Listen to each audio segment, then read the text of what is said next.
বেশ, তাহলে আজকের আমাদের যে গ্রামারের টপিক সেটা হচ্ছে টেন্স। আমি যে নোটটা তোমাদের সঙ্গে শেয়ার করেছি, যদিও এই টাইপের নোট তোমরাও পাবে, এটা 23 সালের। এখানে আসলে বিগত বছরগুলোর প্রশ্ন আছে। তো বিগত বছরগুলোর প্রশ্নকে যদি আমরা বিশ্লেষণ করি, তাহলে আমরা একটু দেখবো যে টেন্স থেকে কোনো প্রশ্ন এসেছিল কিনা। যদিও এই টেন্সটা তোমাদের সরাসরি কিন্তু টেটের যে পাঠ্যসূচি বা সিলেবাস তার অন্তর্গত নয়। এটা একটা বেসিক সেন্স তোমাদের রাখতে হবে, কারণ ওখানে গ্রামার কথাটা বলে দিয়েছিল সিলেবাসে। তো এই গ্রামারের পোর্শনের মধ্যেই আমাদের সমস্ত গ্রামার পড়ছে, তো তার মধ্যে টেন্স থেকে প্রশ্ন এসেছিল, বা এটা বেসিক বিষয় তোমাদেরকে জানতে হবে। এই যে আমাদের সিলেবাস টেটের, তার মধ্যে ছিল যে আনসিন থেকে বা গ্রামার থেকে টপিক আসতে পারে, কিন্তু খুব সামান্য 1 বা 2 নম্বরে আসতে পারে, যে গ্রামার পোর্শনটা আছে। এবং সেই গ্রামার পোর্শনের যে টেন্স পোর্শন, সেখান থেকে প্রশ্ন এসেছিল কোন আমরা একটু দেখে নিচ্ছি। এই হচ্ছে গিয়ে 2022 সালের 11ই ডিসেম্বর পরীক্ষা হয়েছিল 2022-এ। দেখতে পাচ্ছ তোমাদের চোখের সামনে, এটা 2022 সালের ইংলিশের প্রশ্ন। সেই ইংলিশের প্রশ্নপত্রে যে কটা গ্রামার এসেছিল সেগুলো এখানে রয়েছে। তো গ্রামারের প্রথমে দেখো সিনোনিম এসেছিল, তোমাদের অলরেডি দেওয়া হয়েছে যে অ্যাবেট, এইটা কি সিনোনিম হিসেবে ইউজ করা হয়েছে প্যাসেজে, যে প্যাসেজটা দিয়েছিল ওই 2022-এ, সেটা জানতে চেয়েছে, মানে সিনোনিম এসেছিল। Which of the following options came closest to the meaning of the word enable. এইখানেও দেখো ক্লোজেস্ট মিনিং মানেই সিনোনিম জানতে চেয়েছে, এটাও সিনোনিম এসেছিল। তো দুটো সিনোনিম থেকে প্রশ্ন এসেছিল, পরেরটাও সিনোনিম এসেছিল, তিনটেই সিনোনিম থেকে প্রশ্ন এসেছিল। দ্য সিনোনিম অফ দ্য ডেনিজেন্ট, এটার সিনোনিম জানতে চেয়েছে। তার মানে এই সিনোনিম গুলো কিন্তু এসেছিল 2022 সালে, নানা রকম ভাবে ঘুরিয়ে ফিরে এসেছিল। এর প্রত্যেকটাই কিন্তু তোমরা আনসিনে পেয়ে যাবে, অর্থাৎ আনসিনের ওয়ার্ড থেকেই কিন্তু সিনোনিমটা আসবে, আলাদাভাবে আসে না। আনসিনের একটি ওয়ার্ড তুলে দেয়, সেখান থেকে সিনোনিম জানতে চায়। এই পরের প্রশ্নটা, যেটা 4 নম্বর প্রশ্ন, এই প্রশ্নটা এসেছিল টেন্স থেকে।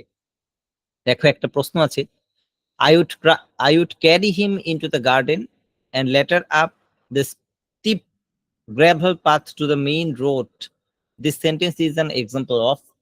এই যে সেন্টেন্সটা লিখে দিয়েছে, এই সেন্টেন্সটা কিসের এক্সাম্পল, মানে কোন টেন্সের এক্সাম্পল, এটা জানতে চেয়েছে। তো সেটা simple past, past perfect continuous ইত্যাদি ইত্যাদি এরকম জানতে চেয়েছে। তো এখানে যেহেতু উড কথাটা আছে, এটা একটা পাস্ট টেন্স ছিল, তো এটার উত্তর এটা। তার মানে আমরা দেখে নিলাম যে টেন্স থেকে প্রশ্ন এসছে। তার মানে এখানে একটা কনক্লুশন টানা আছে, 2022 সালে সিনোনিম এবং টেন্স থেকেই বেশিরভাগ প্রশ্ন এসেছিল। আমার কথা কি শুনতে পাচ্ছ বা বুঝতে পারছো? একটু রেসপন্স করো। হ্যাঁ স্যার। হ্যাঁ আচ্ছা, স্যার। বোঝা যাচ্ছে পুরোটা? আমি কিন্তু হ্যাঁ স্যার। প্রশ্নের ট্রেন্ড বলে দিচ্ছি যে কি টাইপের প্রশ্ন আসে, এটা একটু বুঝতে হবে, শুধু পড়াশোনা করলেই হবে না। এবার আমরা যদি একটু পিছিয়ে যাই, 2017 সালে যাই, একটা কথা মনে রাখবে যে 2022 সালের এই পরীক্ষাটা কিছুটা টেটের সিলেবাস অনুসারে হয়েছিল। এরপরে 2023 সালের প্রশ্ন তোমাদেরকে দেব, সলভ করেই দেব, সেটা টেটের অনুকরণে পুরোপুরি ভাবে হয়েছিল। আর 2017 সালের প্রশ্নপত্র বা তার আগের প্রশ্নপত্র একটাও টেটের কোনো সিলেবাস অনুসারে হয়নি, যা ইচ্ছে তাই প্রশ্ন করেছে, এবং সেই নিয়ে অনেক কেস টেস হয়েছে, এগুলো তোমরা সবই জানো। তো 2017 সালে যে প্রশ্নগুলো এসেছিল তার মধ্যে প্রচুর পরিমাণে সিনোনিম এসেছিল, অ্যান্টোনিম এসেছিল, টেন্স থেকেও দু একটা প্রশ্ন এসেছিল। যেমন ধরো এখানে একটা 52 নম্বরের প্রশ্ন ছিল, he found the book he dash. এটা কিন্তু একটা টেন্সের প্রশ্ন। হ্যাজ লস্ট হবে, ওয়াজ লস্ট হবে, হ্যাড লস্ট হবে, না উড হ্যাভ লস্ট হবে? তবে এটা টেন্স থেকে জানতে চেয়েছে। তো এরকম দু একটা প্রশ্ন। পরেরটা দেখো, hardly had the girl dash writing when the teacher, এটাও কিন্তু একটা টেন্স থেকেরই প্রশ্ন। তাই টেন্স থেকে প্রশ্ন কিন্তু আগের মানে 2017 সালে এসেছিল, এটাই আমি দেখালাম। 14 সালেও টেন্স থেকে প্রশ্ন সরাসরি ভাবে একটাও আসেনি, এবং 13 সালের প্রশ্নপত্র তো পুরোপুরি নর্মাল একটি প্রশ্নপত্র ছিল, যেটার সঙ্গে কোনো সিলেবাসের সম্পর্ক ছিল না, অর্থাৎ টেটের সিলেবাসের সম্পর্ক ছিল না। তার মানে এইটুখানি দ্বারা তোমরা যেটুকু বুঝতে পারলে যে টেন্স থেকে প্রশ্ন যদি আসতেও পারে, তো আমাদের কি করতে হবে, টেন্সের যেটা বেসিক ধারণা সেটা তোমাদেরকে একটুখানি ঝালাই করে নিতে হবে। আমি যেটুকু বলবো আজকে সেটা শুধুমাত্র টেন্সের বেসিক ধারণাটাই বলবো। এর থেকে বিশদ জ্ঞান অর্জন করতে গেলে আমি একটা নোটও দেব, সেটা রয়েছে তার সাথেও 7, 8, 9, 10 এর যে কোনো একটি গ্রামার বই এর হেল্প নেবে, এবং সেটা দিয়ে পুঙ্খানুপুঙ্খভাবে নিজেরাই পড়াশোনা করবে। আমি কেবলমাত্র টেন্সের একদম বেসিক প্রত্যেকটা টেন্স 12টা টেন্সেরই বেসিক ধারণা দেব এবং সেখান থেকে যে যে জায়গা থেকে প্রশ্ন বিগত বছরে এসছে বা আসার সম্ভাবনা থাকে সেই অংশগুলোই তোমাদের সঙ্গে কেবলমাত্র আলোচনা করব। ওকে, ক্লিয়ার? শুনতে পেয়েছো? হ্যাঁ স্যার। বেশ, তাহলে আমাকে কি করতে হবে, যে স্ক্রিনটা তোমরা দেখতে পাচ্ছ সেটাকে আমি টপ করে দিচ্ছি এবং অন্য আরেকটা স্ক্রিন শেয়ার করছি, কারণ আমাকে লিখতে হবে এবং তোমরাও প্রত্যেকে খাতা নিয়ে নেবে সামনে এবং বেশ কিছু জিনিস কিন্তু তোমাদেরকেও লিখতে হবে, না লিখতে কিন্তু বুঝতে পারবে না।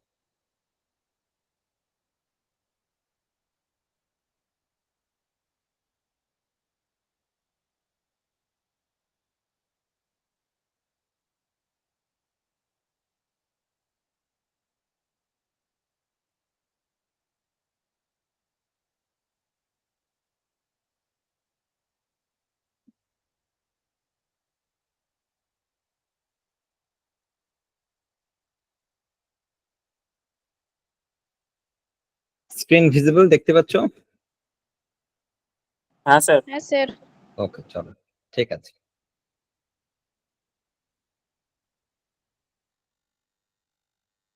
তো সর্বপ্রথম টেন্স বলতে আমরা বুঝি হচ্ছে গিয়ে ক্রিয়ার কাল, অর্থাৎ কোন একটা ঘটনা কখন ঘটেছে, কোন মুহূর্তে ঘটেছে, এটাকেই আমরা বোঝাই। তো এইটাকে বোঝাতে গিয়ে মানে কখন ঘটে, যেমন এখন আমি টেট পড়াশোনা করছি, এটা বর্তমান কালের প্রেজেন্ট কন্টিনিউয়াস টেন্সকে বোঝাচ্ছে। এখন এই ক্রিয়ার কালকে বোঝাতে গিয়ে আমরা টেন্সকে সর্বপ্রথম 3টে ভাগে ভাগ করে থাকি। একটা হচ্ছে গিয়ে এখন যেখানে আমি রয়েছি বর্তমানে যেটা করছি এটা প্রেজেন্ট, এগুলো তোমরা সবাই জানো, আমি জাস্ট বেসিক ধারণা দেওয়ার জন্য লিখছি। তাহলে বর্তমান কালে যেটা আছে সেটা হচ্ছে গিয়ে প্রেজেন্ট টেন্স।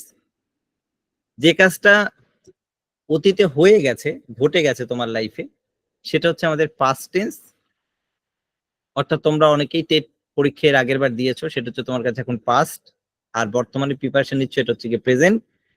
এবং আরেকটি হচ্ছে গিয়ে যেটা ফিউচারে তুমি করতে পারো, যেমন 24 সালে টেট পরীক্ষা তুমি ফিউচারে অনেকেই মানে সবাই তোমরা এখানে দেবে, এটা হচ্ছে আমার কাছে ফিউচার টেন্স। এখন প্রবলেমটা হচ্ছে এই যে পাস্ট প্রেজেন্ট ফিউচার আমি করলাম, এই টেন্সগুলোকে আবার আমরা সুবিধার্থে এই পাস্ট প্রেজেন্ট এবং ফিউচার টেন্সগুলোকে যদি প্রেজেন্টকেই আমরা ধরি, তাহলে আমরা দেখবো যে প্রেজেন্ট টেন্সের ক্ষেত্রেই আমরা কিছু কাজ নর্মালি করি, যেমন আমি টেট প্রিপারেশন নিই, কিছু কাজ আমরা করছি এই মুহূর্তে, অর্থাৎ এই মুহূর্তে আমি টেট প্রিপারেশন নিচ্ছি। কিছু কাজ আমি শুরু করে দিয়েছি অনেকদিন আগে, এখনো চলছে, যেমন হচ্ছে আমি টেট প্রিপারেশন 2 মাস ধরে আমি টেট প্রিপারেশন নিচ্ছি। আর কিছু কাজ লাস্টেরটা হচ্ছে 2 মাস ধরে টেট প্রিপারেশন নিচ্ছি, আর তার আগেরটা হচ্ছে পাস্ট প্রেজেন্ট পারফেক্ট টেন্স, আমি নিয়েছি কিছু কাজ, যেমন ধরো আমি টেট প্রিপারেশন নিয়েছি, এখানে অনেকে আছে যারা প্রিপেয়ার্ড। তাহলে এই অনুসারে দেখা যাচ্ছে যে এই টেন্সকে আমরা আবার কটা ভাগে, 4টে ভাগে ভাগ করতে পারছি। ঠিক আছে, কিরকম আমি একটু লিখছি, এখানে লিখলেই তোমরা বুঝতে পারবে। যেমন সিম্পল প্রেজেন্ট, অর্থাৎ সিম্পল এর পরে যে ভাগটা আসছে সেটা হচ্ছে গিয়ে সিম্পল প্রেজেন্ট টেন্স, এটা হচ্ছে প্রেজেন্ট কন্টিনিউয়াস। প্রেজেন্ট কন্টিনিউয়াস এর পরে যেটা আসছে প্রেজেন্ট কন্টিনিউয়াস এর পরে প্রেজেন্ট পারফেক্ট।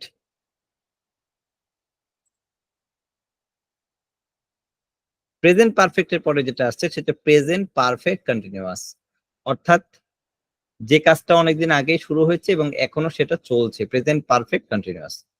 তাহলে দেখা যাচ্ছে যে আমরা এই টেন্সকে সর্বপ্রথম 3টে ভাগে ভাগ করেছি, পরে এই টেন্সকে আবার 4টে ভাগে ভাগ করলাম, অর্থাৎ প্রেজেন্ট টেন্সকে 4টে ভাগে ভাগ করলাম। ঠিক এরকম ভাবে আমরা পাস্টকেও 4টে ভাগে ভাগ করতে পারি, এই পাস্ট টেন্সকেও 4টে ভাগে ভাগ করতে পারি, এবং ফিউচার টেন্সকেও এরকম ভাবে 4টে ভাগে ভাগ করতে পারি। তাহলে মোট তাহলে ক ধরনের টেন্স হলো, যদি প্রত্যেককে 4টে করে ভাগ করি? 12টি। 12 ধরনের। তাহলে 12 ধরনের যদি টেন্স হয়, তাহলে কিন্তু আমরা 12 ধরনের বাচ্য ব্যবহার করতে পারবো, অর্থাৎ 12 ধরনের কথা বলতে পারবো বা 12 ধরনের বাচ্য আমরা ব্যবহার করতে পারবো। ঠিক আছে, এই 12টা ধরন এবং এই 12টা ধরনের যে এক্সেপশনাল কেসেস আছে সেগুলি আমাদের আজকে শেখার মূল বিষয়, ঠিক আছে? তাহলে আমরা এক এক করে শুরু করে দিই, কারণ যেহেতু অনেকগুলো ধরন আছে অনেকটা সময় লাগবে সেই কারণে। তাহলে সবার প্রথমে আমাদের যে টেন্স আসবে আমি 1 2 করে লিখছি। নাম্বার 1, সবার প্রথমে আসবে আমাদের সিম্পল প্রেজেন্ট, অর্থাৎ আমি প্রেজেন্ট নিয়ে সবার প্রথমে কাজ করি, লিখি প্রেজেন্ট টেন্স। এই প্রেজেন্ট টেন্সের মধ্যে সর্বপ্রথম যেটা আসছে সেটা হচ্ছে সিম্পল প্রেজেন্ট।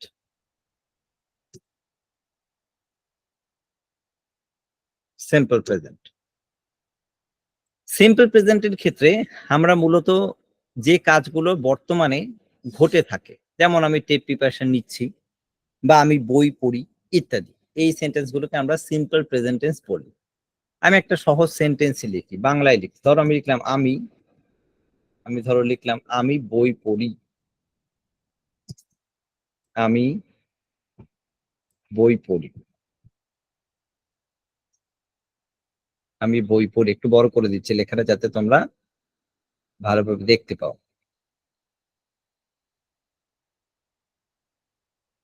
আমি বই পড়ি লিখলাম, দেখো।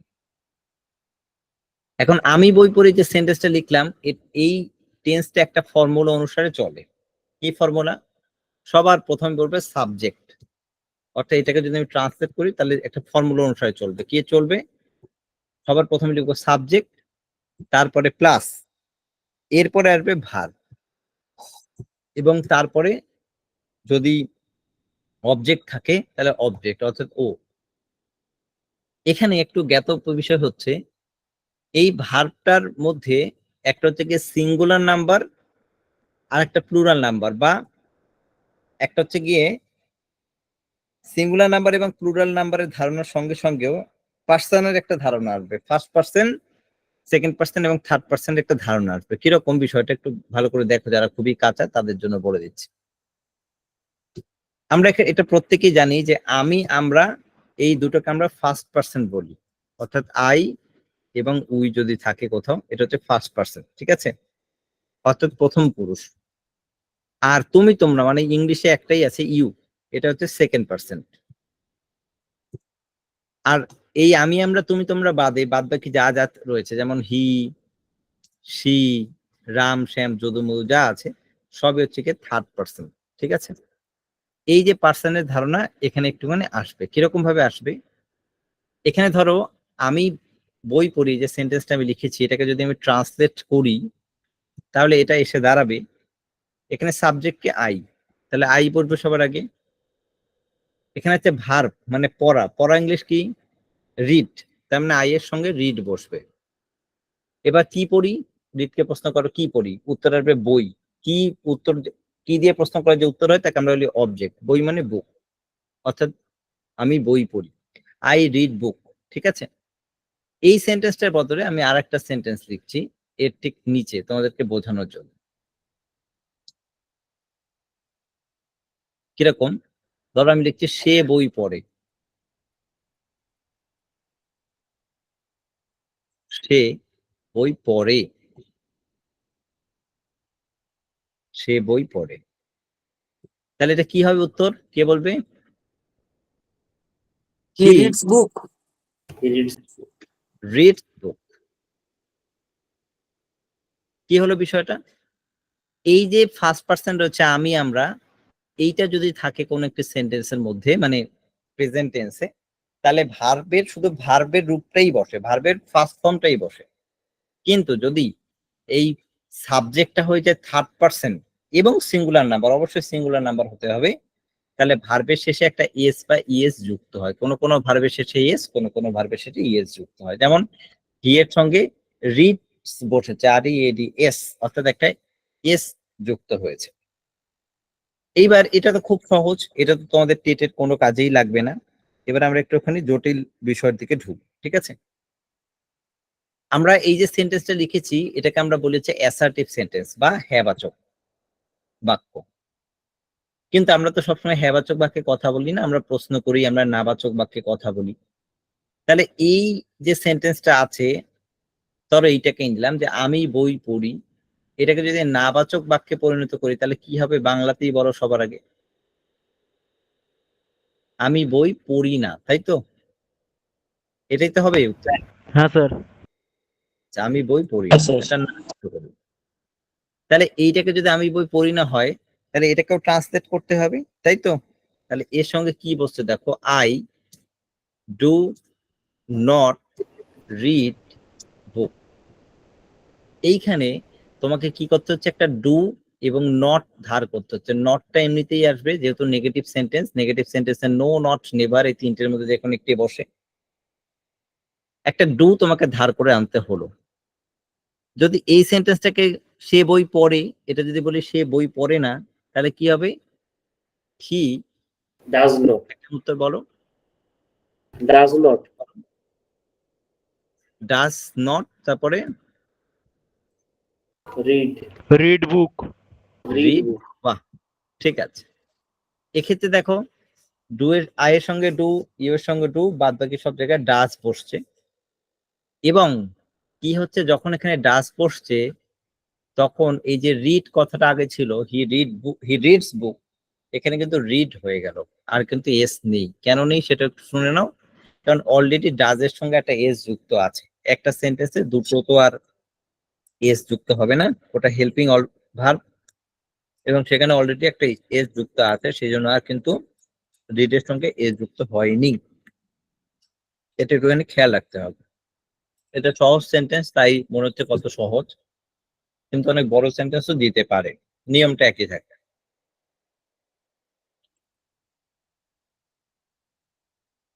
এবার আমি বই পড়ি না হলো, এটা হচ্ছে নেগেটিভ।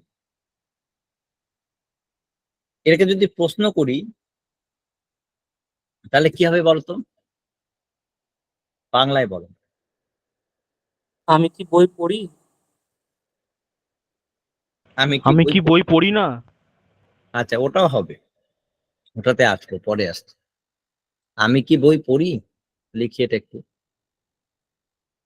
এটা একটু ভালো করে শেখাচ্ছি, পরেরগুলো কিন্তু এতটা ডিটেলসে বলবো না, কারণ তাহলে একটা ক্লাসে কোনোদিনই হবে না। এটা ভালো করে বুঝানো, পরেগুলো বুঝতেই হবে না তোমাদের। আমি কি বই পড়ি, এটা একটা কি হবে, কি কি, এবং এখানটা কোশ্চেন মার্ক হবে।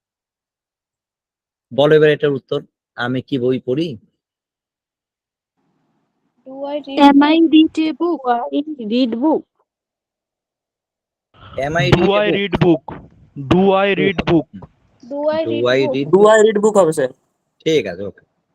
এবং প্রশ্ন মার্ক, ঠিক বলছো, ডু আই রিড বুক। এই যে প্রশ্নটা করলাম এটা হচ্ছে পজিটিভ কোশ্চেন, ঠিক আছে? এবার আমরা নর্থক প্রশ্নবোধক বাক্য পরিণত করতে পারি, অর্থাৎ নেগেটিভ বাক্যকেও প্রশ্ন করতে পারি, যেটা একজন অলরেডি বলেছে ওখানে। এইটা সেটাতে আমি বই পড়ি না, এটাকে যদি প্রশ্ন করি তাহলে হবে আমি কি বই পড়ি না, এইটা হবে, ঠিক আছে? আমি কি বই পড়ি না, এটা এই জায়গাটা একটু ভালো করে দেখো। আমি কি বই পড়ি না, তাহলে আমি কি বই যদি পড়ি না হয়, একে যদি ট্রান্সলেট করি তাহলে কি হবে বলো তো উত্তর? আমি কি বই পড়ি না। Don't I read Do book. I not read book? দুটোই হবে, ডোন্ট আই রিড বুক আর do I not read book. আচ্ছা, লিখি তাহলে, do I not read book, question. এবার এই বাক্যটাকে আহ আমি কি বই পড়ি না, ঠিক আছে, এই বাক্যটাকে একটা ঘুরিয়ে দিচ্ছি, ঠিক আছে? আমির জায়গায় আমি লিখছি, একটা নাম লিখে দিচ্ছি, একটা নাম লিখে দিচ্ছি, ধরো রাজু। রাজু কি বই পড়ে না, একই সেন্টেন্স কিন্তু, পড়ে না question. Does Raju? Does does Raju হবে? Raju. Does Raju not read Does book. not Raju not read book? আচ্ছা, লিখি আগে, ডাস রাজু, তারপর not Not read book. read a book. Not read. আচ্ছা, বেশ, ঠিক আছে। এবার একটু ভালো করে দেখে নাও। হ্যাঁ, এখানে উপরে যে সেন্টেন্সটা বলেছো, এই যে do I not read a book, ঠিকই বলেছো। এই ক্ষেত্রে এই যে ডাস রাজু নট, এটা হবে না, এটা সামনে চলে আসবে not. Does not Raju, Does not. does not Does not. Raju read a book? Read sir does a নটই book. বলেছিলাম। এইবার একটুখানি ভালো করে এই বিষয়টা একটু দেখে নেন, এটা থেকে প্রশ্ন আসে। উপরের সেন্টেন্সটাকে লক্ষ্য করো, আমি কি বই পড়ি না, একই সেন্টেন্স আছে। এই আমি কথাটা একটা আছে সর্বনাম বা প্রোনাউন আছে, প্রোনাউন, ঠিক আছে। আমি ইচ্ছা করি পরের সেন্টেন্সটা একটা নাউন লিখলাম, রাজু লিখলাম, এই জন্য রাজুটা একটা নাম আর আগেরটা একটা প্রোনাউন। যদি নাউন থাকে কোনো সেন্টেন্সে, নেগেটিভ নট প্রশ্নবোধক বাক্যে, তাহলে কিন্তু নটটা নামের আগে বসবে। দেখো এই যে রাজুর আগে বসছে। আর উপরের সেন্টেন্সটা দেখো আই এর পরে নট বসেছে। কেন নট বসেছে? কারণ আইটা এখানে প্রোনাউন আছে, সেই কারণ বসত। এটা কোনো সেন্টেন্সে যদি প্রোনাউন থাকে তোমাকে নটটা পরে বসাতে হবে, আর নাউন থাকলে নটটা আগে বসাতে হবে। বোঝা গেল? এইটা শেখানোর জন্যই বা দেখানোর জন্য আমি এতগুলো সেন্টেন্স লিখলাম। ওকে, ওকে হ্যাঁ স্যার। চল, এর মধ্যে আর কিছু দেখানোর নেই, প্রেজেন্ট টেন্স আর কিছুই নেই। এবার চলে যাচ্ছি আমরা present continuous. Sir 1 minute time দিন, ওটা লিখে নিই। এটা পুরো পুরো বিষয়টাই দিয়ে দেবো তোমাদের, ঠিক আছে? আচ্ছা স্যার, ঠিক আছে। অর্থাৎ তোমাদেরকে পিডিএফ করে দিয়ে দেবো। আপাতত যেটা করো সেটা হচ্ছে যে মেইন বিষয়গুলো, যেমন ওই নটের বিষয়টা দেখালাম, ওটা একটু খাতার মধ্যে লেখো, তাহলে তোমার মনে থাকবে ভালো, ঠিক আছে? এইটাই এখান থেকে দেখানোর মানে জ্ঞাতব্য বিষয়। কন্টিনিউয়াস সেন্টেন্সের ক্ষেত্রে আমি তোমাদেরকে কিন্তু টেন্স শেখা থেকে না আসিনি, কয়েকটা একটু এক্সেপশনাল বিষয়কেই ভালো করে দেখাবো। ওকে, কন্টিনিউয়াস টেন্সের ক্ষেত্রে সেন্টেন্সের যেটা স্ট্রাকচার হয়, বাংলায় যেটা ছি হয়, পড়ছি, পড়ছেন, খেলছি, খেলছেন, খেলছো, ছি ছছেন। বাংলায় যেটা ছি ছছেন থাকবে, বাংলা ভাষায় ভার্বের শেষে, কন্টিনিউয়াস বা ইংলিশে সেটা কন্টিনিউয়াস হবে। যেমন আমি বই পড়ছি, আমি লিখছি, তিনি লিখছেন, তুমি লিখছো। তাহলে দেখো ছি ছছেন হচ্ছে এখানে বেসিক্যালি।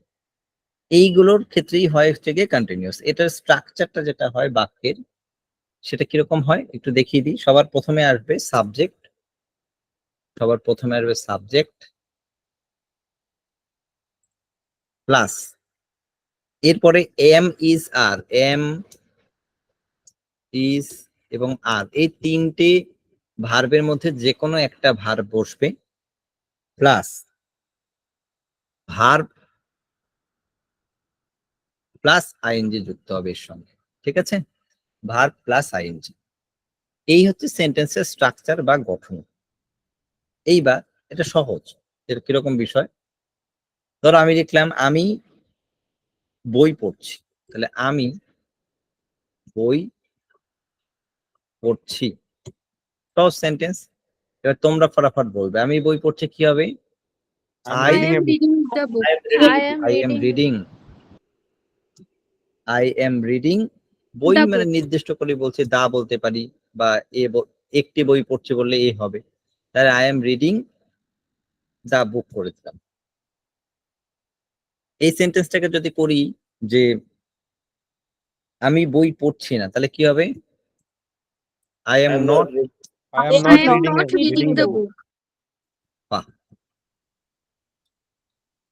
যদি এটাকে আমি প্রশ্ন বানাই তাহলে কি হবে? আমি কি বই পড়ছি? Am I reading the book? আচ্ছা, গুড, ভেরি গুড। তোমরা জানো এটা, am I reading the book. এটাকে যদি আমি পরেরটাকে যদি প্রশ্ন বানাই, আমি আমি কি বই পড়ছি না, প্রশ্নটা এটা হবে। Am I not reading the book? আচ্ছা বেশ, ঠিক আছে। এম আই নট, এক্ষেত্রেও দেখো আই এর পরেই কিন্তু নট বসছে, মনে রাখতে হবে। Am I not reading the book, ঠিক আছে। সব কটাই তোমরা জেনে গেছো, বুঝে গেছো। ওকে, এখান থেকে আমার বলার কিছু নেই। এবার কিছু একটা জিনিস বলবো, am I not reading the book, ঠিক আছে। এবার আমি একটা সেন্টেন্স দিচ্ছি, দেখো। আমি লিখলাম যে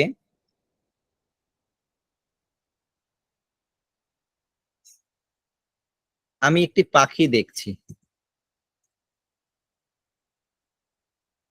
আমি একটি পাখি দেখছি। কি হবে translation? I am I seeing am seeing a bird. a bird. ঠিক আছে, দেখো লিখি। এবার I am seeing a bird. তাই তো? আর কেউ কিছু বলবো, অন্য কিছু? না স্যার। ঠিক আছে, তাহলে প্রত্যেকে ভুল বলেছো। এবার এটা দেখানোর জন্য এটা লিখলাম, মন দিয়ে দেখো।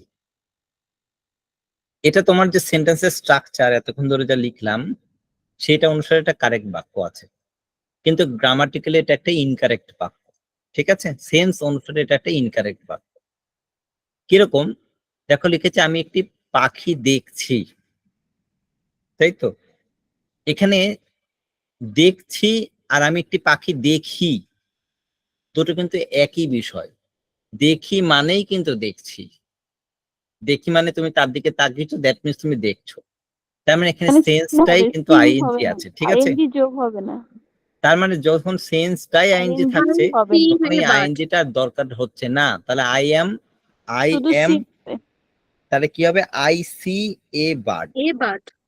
হ্যাঁ, আই এমটাও হবে না যেহেতু আইএনজি হচ্ছে না, আই সি এ বার্ড। এবার এটা কি অনুসারে হচ্ছে সেটা একটু জানতে হবে তোমাকে, হঠাৎ করে আমি বলে দিলাম তাই হয়ে গেল?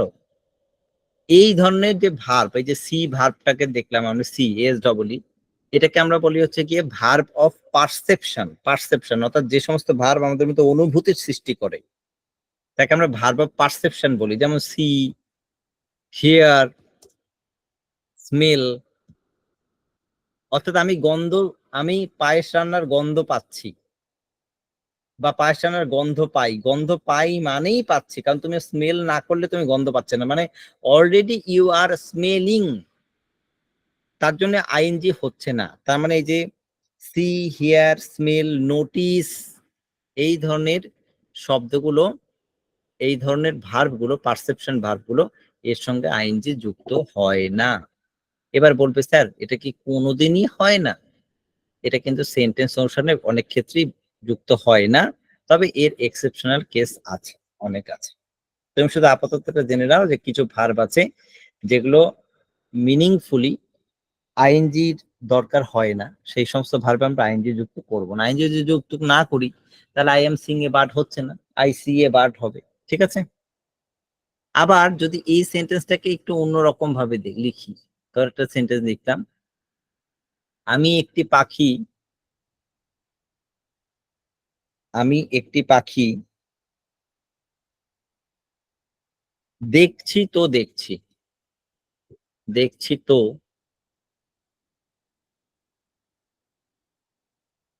দেখছি। আরেকটা সেন্টেন্স দেখছেন, ঠিক আছে? এটা ট্রান্সলেশন কি হবে বলো? আমি একটি পাখি দেখছি তো দেখছি মানে তাকিয়ে আছি তো আছি।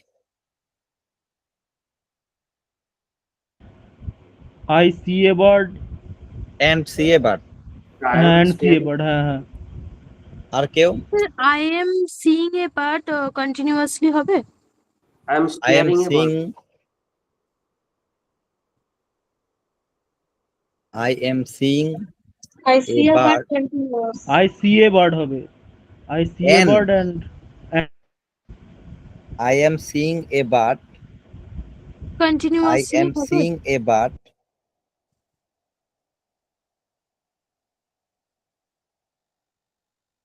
I am sing and sing a bird. এইটা হবে উত্তর। বুঝিয়ে দিচ্ছি, মন দিয়ে শোনো। আগের সেন্টেন্সটা আইএনজি যুক্ত হচ্ছিল না, কিন্তু যখন দেখা যাবে যে একটা সেন্টেন্সের মধ্যে ডবল ভার্ব ব্যবহার হচ্ছে, মানে একই ভার্ব দুবার দুবার ব্যবহৃত হচ্ছে, তখন আবার সেই ভার্বগুলোর ক্ষেত্রে আইএনজি যুক্ত হবে। তার মানে আমি দুটো তিনটে জিনিস এক্সেপশনাল বিষয়গুলো তোমাদের একটু শেখানোর চেষ্টা করছি। কি শেখালাম? যে কিছু কিছু সেন্টেন্সের ক্ষেত্রে, কিছু কিছু ভার্বের ক্ষেত্রে আইএনজি যুক্ত হচ্ছে না, কিন্তু সেই ভার্বগুলো যখন ডবল ফর্মে ব্যবহৃত হচ্ছে তখন আবার আইএনজি যুক্ত হচ্ছে। এগুলো যেগুলো বলছে এগুলো প্রত্যেকটা একটা এক্সেপশনাল মানে কেসেস, তো তোমাদেরকে জাস্ট জানানোর জন্যই বলছি, তোমরা এগুলো জাস্ট দেখে নাও তাহলেই হবে। ঠিক আছে, বুঝতে পেরেছো? হ্যাঁ স্যার। বোঝা গেল? ওকে, চলো একটু মনে রাখো তাহলেই হবে। এবার আসবো আমরা স্যার এটা প্রেজেন্ট তাহলে পারফেক্ট। কন্টিনিউয়াস এর মধ্যে পড়ছে? হ্যাঁ, এটা দেখছি তো তো দেখছি তো। কন্টিনিউয়াসলি হলো। ডবল যখন ফর্ম ইউজ হবে, একই ভার্বের দুটো দুটো, যেমন আমি দেখছি তো দেখছি, খাচ্ছি তো খাচ্ছি, শুনছি তো শুনছি, তখনই আবার কন্টিনিউয়াস হয়ে যাবে। কিন্তু নর্মাল ফর্মে কন্টিনিউয়াস হবে না। যেমন I am seeing a bird, এটা হলো না, আই সি এ বার্ড হলো। ঠিক আছে, তাহলে সেই ডবল হলে কন্টিনিউয়াস হবে, ডবল না হলে হবে না, এটাই বোঝানোর চেষ্টা করলাম। এবার আমরা আসবো 3 নম্বর টেন্সে, সেটা হচ্ছে কি প্রেজেন্ট পারফেক্ট টেন্স।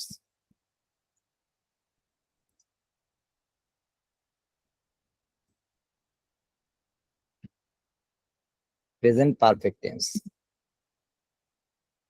স্যার একটা কথা বলবো? হ্যাঁ, নিশ্চয়ই বলবো। হ্যাঁ, স্যার এখানে সি ভার্ব তো রয়েছে, ওয়াচও একটা, মানে ওই ওয়াচ মানেও দেখা, ওয়াচ থাকলেও কি এই নিয়মটা হবে নাকি এই নিয়মটা হবে না? না, এটা তো আগেই বললাম যে ভার্ব অফ পারসেপশন বলে একটা কথা আছে, কিছু কিছু ভার্ব আছে সেটার ক্ষেত্রে ওয়াচটা পারসেপশন না। পারসেপশনটা একটা সিডিপি এর একটা টার্ম, সিডিপি।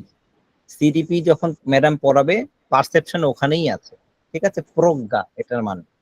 কিরকম বিষয়, পারসেপশন কাকে বলে? ধরো তোমার চোখের সামনে থেকে একটা মানুষ চলে গেল, মানে তুমি তাকে চেনো, তো চট করে চলে গেল তোমার চোখের সামনে থেকে। এবার তুমি তাকে দেখলে কিন্তু তুমি রেকগনাইজ করতে পারলে না যে লোকটা কে গেল, তার মানে তোমার পারসেপশন হলো না। তার মানে তুমি দেখেছো কিন্তু তুমি তোমার স্মৃতিতে আনতে পারছো না, তোমার প্রজ্ঞাতে রিকল করতে পারছো না যে অ্যাকচুয়ালি লোকটা কে।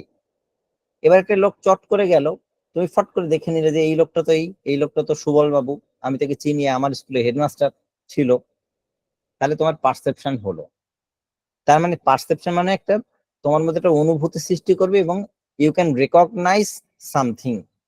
তাহলে এখানে সি, হিয়ার, স্মেল, নোটিস এগুলো প্রত্যেকটাই রেকগনিশন করছে। দেখো, স্মেল মানেও কিছু একটা গন্ধ অনুভব করছে এবং সেটা একটা কিছু আবিষ্কার করছে বা কিছুটা খুঁজে বের করতে পারছে। হিয়ার মানেও তাই, সি মানেও তাই, নোটিস মানেও তাই। তার জন্য এই সমস্ত ভার্বগুলোর ক্ষেত্রেই কেবলমাত্র আইএনজি হবে না, কিন্তু অন্য যে কোনো ভার্ব সেক্ষেত্রে অবশ্যই হবে। বোঝা গেল? হ্যাঁ স্যার। স্যার বলছি স্টিয়ারিং, STARING, স্টিয়ারিং মানেও তো তাকিয়ে থাকা এক দৃষ্টি কারো দিকে, সেটাও কি এখানে হতে পারতো? সেক্ষেত্রে সেটাও পারসেপশন অফ ভার্ব। ঠিক আছে, এরকম অনেক আছে, আমি জাস্ট 2-3টেই লিখেছি। যে কোনো গ্রামার বই খুলবে দেখবে সেখানে perception of verb, verb of appearing, verb of emotion. যেমন ধরো আমি বললাম আমি তোমাকে ভালোবাসি, আমি কি বলি আই এম লাভিং ইউ? আমি তোমাকে ভালোবাসি কথাটা তো কন্টিনিউয়াস টেন্স, স্টিল আমি তোমাকে ভালোবাসি, আই এম লাভিং ইউ আমি বলি না, আমি বলি I love you.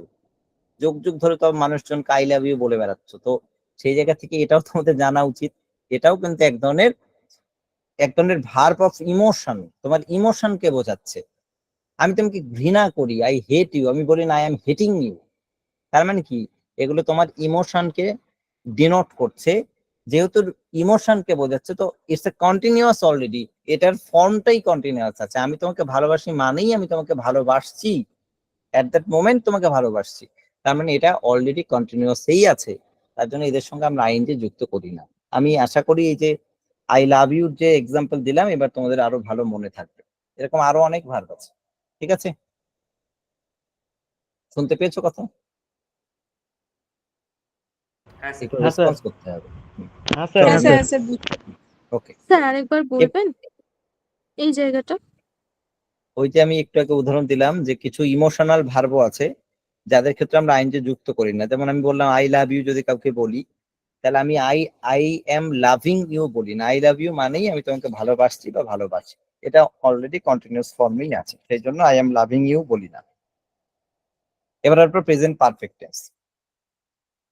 Present perfect টেন্সের ক্ষেত্রে কোনো একটা কাজ শেষ হয়ে গেছে, এই মাত্র শেষ হয়েছে, কিন্তু তার অনুভূতিটা এখন পর্যন্ত আছে। এর যেটা সেন্টেন্সের গঠন হয় সেটা হচ্ছে প্রথমে সাবজেক্ট বসবে, তারপর একটা হ্যাভ এবং হ্যাজ এর মধ্যে যে কোনো একটা বসবে। হ্যাভ এবং হ্যাজ এর মধ্যে যে কোনো একটা বসবে। এর বিষয়টা কি, আই এর সঙ্গে হ্যাভ, ইউ এর সঙ্গে হ্যাভ, প্লুরাল নাম্বারের সঙ্গে হ্যাভ, বাদ বাকি সমস্ত জায়গায় হ্যাজ বসে এবং তারপরে ভার্বের থার্ড ফর্ম বসবে। ভার্বের থার্ড ফর্ম এটা তোমরা প্রত্যেকে জানো, যেমন ডু, ডিড, ডান সবসময় 3 নম্বর ফর্মটাই বলবে, বা পাস্ট প্রথমে একটা প্রেজেন্ট ফর্ম, তারপর একটা পাস্ট ফর্ম, তারপর একটা পাস্ট পার্টিসিপল ফর্ম, অর্থাৎ পাস্ট পার্টিসিপল ফর্মটাই সর্বদা বসবে। এই ক্ষেত্রে যদি আমি একটা সেন্টেন্স লিখি, ওই একই সেন্টেন্সই লিখছি, আমি প্রথমে যেটা লিখেছিলাম যে আমি বই পড়ি, আমি বই পড়ছি, এখানে তাহলে কি হবে বলতো, আমি বই পড়েছি, তাই তো, কারণ কাজটা শেষ হয়ে গেছে already. I have written the book. আচ্ছা, আমি বই পড়েছি, আমি বলিনি আমি বই লিখেছি, আমি লিখেছি বলেছ তো, আমি বই পড়েছি। Written বললাম তো। আই হ্যাভ না, have রিডিং read হয় the না। book. রিড এন হয় না, হ্যাঁ, রিড হয়। ঠিক আছে। Read হয় না। বাহ, Read তাহলে আমি তিনটে বই বানাও। পড়েছি। এক্ষেত্রে এই যে রিড কথাটা আছে যে বলেছো তাকে বলছি, আর ই এডি তো, আর ই এডি হচ্ছে কি প্রেজেন্ট ফর্ম, এর প্রত্যেকটা ফর্মের বানান একই থাকে, present, Read, past, read, read. Past participle, কিন্তু উচ্চারণটা একটু আলাদা হয়, শুধু রেড উচ্চারণ আমরা করব, কিন্তু একই বানান থাকবে। তাহলে আমি বই পড়েছি, তাহলে কি হবে, I have read, I have read the book.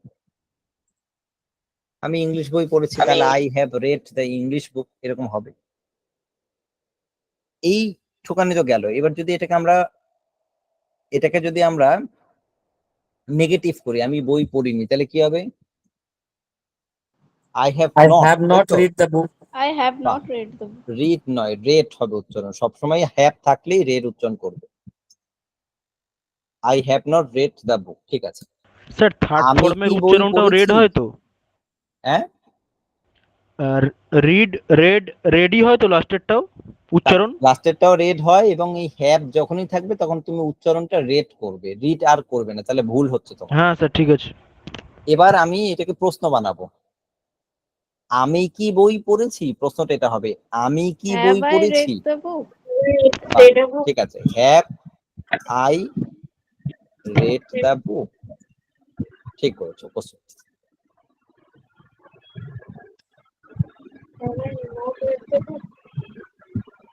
আচ্ছা, এখানে যদি প্রশ্ন বানাও, আমি কি বই পড়িনি, প্রশ্নটা এটা হবে, তাহলে হ্যাভ, Have আচ্ছা I ঠিক not আছে, have read I the not book? Red the book. একটা জিনিস কিন্তু খেয়াল করছো কিনা আমি জানি না, আমরা কিন্তু অলরেডি 4 ধরনের সেন্টেন্সে কথা বলে ফেলেছি। দেখো, আমি বই পড়েছি, আমি বই পড়িনি, আমি কি বই পড়েছি, আমি কি বই পড়িনি, আমি কিন্তু 4 ধরনের সেন্টেন্সে কথা বলে ফেলেছি, এবং সেটা ট্রান্সলেট তোমরাই করে আমাকে বললে, আমি করিনি। এই পাস্ট পারফেক্ট টেন্সে তেমন কিন্তু এখানে কিছু বলার নেই, শুধু একটা এক্সাম্পল একটুখানি দিই, তাহলে বুঝতে পারবো। আমি একটা সেন্টেন্স লিখছি, আমি একটা সেন্টেন্স দেখি, এটা তোমাদের একটা পরিচিত সেন্টেন্স, তোমরা ছোটবেলা থেকে এটা শিখেছো। আমি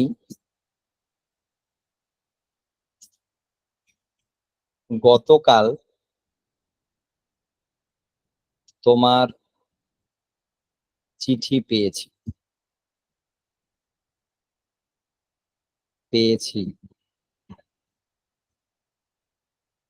ঠিক আছে, এর সঙ্গে আরেকটুখানি যুক্ত করে দিচ্ছি। আমরা চিঠি লেখার সময় এটা লিখতাম, আমি তোমার মিষ্টি চিঠি পেয়েছি, আমি তোমার মিষ্টি চিঠি পেয়েছি। আমি গতকাল তোমার মিষ্টি, মিষ্টি মানে এখানে ভালো বা সুইট হবে, একটা তোমার মিষ্টি চিঠি পেয়েছি। এটা ট্রান্সলেট করলে কি হবে? চিঠিটা আগে হবে, চিঠিটা পরে, চিঠির আগে মিষ্টি লেখাটা হবে। হ্যাঁ, ঠিক আছে, ওকে বলো, আমি গতকাল তোমার মিষ্টি চিঠি পেয়েছি।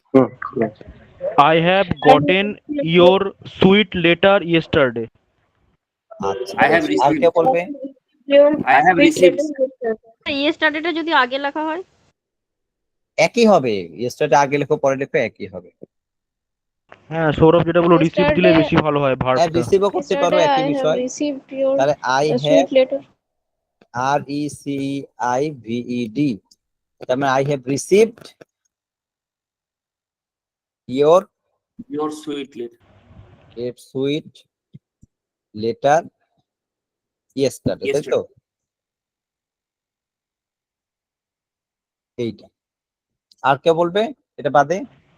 স্যার বলছি গটেন ভার্বটা দিলে ওটা কিছুটা ঠিক হবে না পুরো ভুল হবে? I have gotten your letter. হ্যাঁ স্যার এখানে হ্যাড হবে স্যার। আই হ্যাড, হ্যাঁ, আর কিরকম হবে? I had received received your. Your letter. ঠিক আছে, ওকে। এবার আমি বলছি মন দিয়ে শোনো, আমি তো আর এমনি এমনি তোমাদের এটা লিখিনি, নিশ্চয়ই কিছুটা শেখাও বলে লিখেছি। আর তোমরা যতজন উত্তর বলেছো সবাই ভুল উত্তরই বলেছো, এটা একটু জেনেই রাখো। কেন? এবং আমি ভুল উত্তরটা লিখেছি, ইচ্ছা করে লিখেছি যাতে তোমাদের ভুলটা ধরাতে পারি। এখানে বেসিক্যালি দেখো একটু বুদ্ধি খাটাও। আমি সেন্টেন্সে দিয়েছি আমি গতকাল তোমার চিঠি পেয়েছি, গতকাল। অলরেডি এটা পাস্ট টেন্স। আমি কিন্তু বলিনি যে আমি তোমার চিঠি পেয়েছি। আমি যদি বলতাম আমি তোমার মিষ্টি চিঠি পেয়েছি, গতকালটা থাকতো না, তাহলে I have received your letter এটা হতো। কিন্তু আমি একবার বলেই দিয়েছি যে আমি গতকাল তোমার মিষ্টি চিঠি পেয়েছি, তার মানে ইটস পাস্ট হয়ে গেছে এটা। I received your sweet letter yesterday. হ্যাঁ, বোঝা গেল? অর্থাৎ সেক্ষেত্রে তোমার কিন্তু এই সেন্টেন্সটা আর প্রেজেন্ট পারফেক্টে থাকছে না।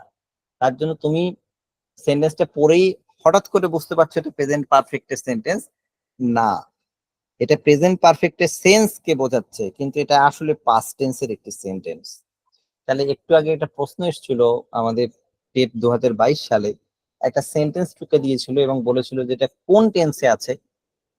এই জাতীয় সেন্টেন্সই কিন্তু টুকে দেবে তোমাকে, কিন্তু আমি বই পড়ি, এটা টেট পরীক্ষায় নিশ্চয়ই এরকম এত সহজ প্রশ্ন নিশ্চয়ই দেবেন। তাহলে এই জাতীয় একটা কঠিন সেন্টেন্স দেবে এবং বড় সেন্টেন্স দেবে, যাতে তুমি ভুল করো সেটা একটুখানি মাথায় রেখে উত্তর করতে হবে। এই জন্য তোকে আমি দেখালাম। তাহলে আই রিসিভড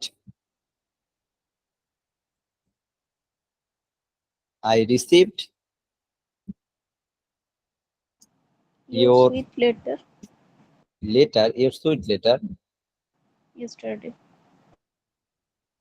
yesterday. হ্যাঁ, ব্যাস।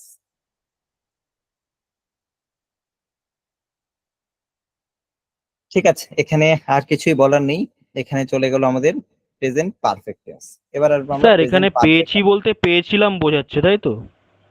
এই যে গতকালটা উল্লেখ করা আছে মানেই পেয়েছিলাম, কিন্তু আমরা বাংলা আচ্ছা। ভাষায় তো এরকম ভাবে বলি না। আমরা গতকাল তোমার চিঠি পেয়েছিলাম, আমি গতকাল তোমার চিঠি পেয়েছি, আমি তো এইভাবেই বলি। আমরা তো বলি গতকাল তোমার চিঠি পেয়েছিলাম, তাহলে আর গতকাল কথাটা উল্লেখ করা হয় না অনেক ক্ষেত্রে। আমরা কথাটা বাংলা ভাষায় এরকমই বলি, সেটাই লিখলাম, কিন্তু সেটা সেন্সটা পাস্ট টেন্স, এটাই বোঝালাম। এবার এটার ফর্মটা আছে প্রেজেন্ট পারফেক্ট টেন্সে, বাট সেন্টেন্সটা পাস্ট টেন্স, সেটাই তোমাদেরকে লিখেই বোঝালাম। এবার আমরা আসবো প্রেজেন্ট পারফেক্ট কন্টিনিউয়াস টেন্সে, 4 নম্বর। Present perfect continuous. আচ্ছা একটা কথা বলি, যেহেতু একটা ক্লাসে শেষ করার কথা, তো আমি আরেকটা ক্লাসও তোমাদেরকে করিয়ে দেবো। একটা ক্লাসে এত তাড়াহুড়ো করে তোমরা বুঝতে পারবে না, আমরা একটু আস্তে আস্তেই শেখাই, কি তাই তোমরা কি বলো? হ্যাঁ স্যার, ওটাই ভালো মানে ওটাই ভালো একটা হয়। এক্সট্রা ক্লাস করাবো। ঠিক তো আছে। নরমালি আমার পরের বৃহস্পতিবার ক্লাস থাকবে, আমি তার আগে এই সপ্তাহেই তোমাদের একটি ক্লাস করাবো। তোমাদের এই সপ্তাহে ছুটি আছে শনিবার দিন মোস্ট প্রবাবলি, তাই না? শনিবার ক্লাস থাকে না তো, হ্যাঁ স্যার। তাই তো? না স্যার, শনিবার অঙ্কের ক্লাস থাকে। শুক্রবার। স্যার শুক্র আর সোমবার ছুটি। স্যার, কালকেও শুক্রবার ক্লাস আছে। নেই, সোমবার। ঠিক আছে, আমি সোমবার দিন তোমাদেরকে ইংলিশ ক্লাস করাবো, একটি এক্সট্রা ক্লাস করাবো, ঠিক আছে? চলো। স্যার কালকেও ক্লাস ছুটি আছে আমাদের। কালকে পর আজকে একটা ক্লাস, কালকে একটা ক্লাস অসুবিধা হয়ে যাবে, প্লাস আমারও একটা অন্য ক্লাস আছে। আমি সোমবার দিন তোমাদের একটা ইংলিশ ক্লাস করে দেবো। ঠিক আছে স্যার। চলো নেক্সট। ওকে, তাহলে আমরা এটার মানে কন্টিনিউশন করি। যতটা আজকে হবে হবে, নেক্সট পরেরটা পরের দিন আমরা করাবো। প্রেজেন্ট পারফেক্ট কন্টিনিউয়াস টেন্সের মানে হলো এটাই যে কোনো একটা কাজ শুরু হয়েছিল আগে। যেমন তুমি আমাদের কাছে 1.5 মাস আগে টেট পড়াশোনা করতে শুরু করেছিলে, তাই তো? তাহলে আমি টেট শিওরে 1.5 মাস আগে টেট প্রিপারেশন নিতে শুরু করেছিলাম বা শুরু করেছি। 1.5 মাস ধরে আমি টেট প্রিপারেশন নিচ্ছি, যদি এটা আমি বলি 1.5 মাস ধরে আমি টেট প্রিপারেশন নিচ্ছি, এটার মানে হলো 1.5 মাস আগে কাজটা শুরু হয়েছে এবং এটা এখনো চলছে। তার জন্য এটা দেখো প্রেজেন্ট পারফেক্ট কন্টিনিউয়াস বলছে, কন্টিনিউয়াস মানে চলছে, কিন্তু প্রেজেন্ট পারফেক্ট কন্টিনিউয়াস মানে অনেকদিন আগে শুরু হয়েছে এবং এটা এখনো চলছে। যেমন 2 দিন ধরে বৃষ্টি হচ্ছে, আমি 5 বছর ধরে এই বাড়িতে বসবাস করছি, এই জাতীয় যে সেন্টেন্স গুলো সেগুলো প্রত্যেকটাই প্রেজেন্ট পারফেক্ট কন্টিনিউয়াস।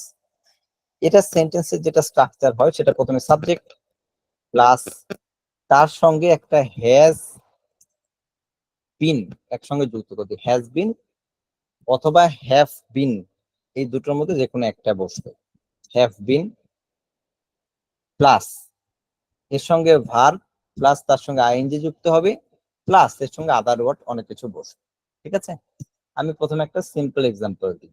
ধরো আমি একটা সহজ সেন্টেন্স দিচ্ছি, যেমন ধরো আমি লিখছি যে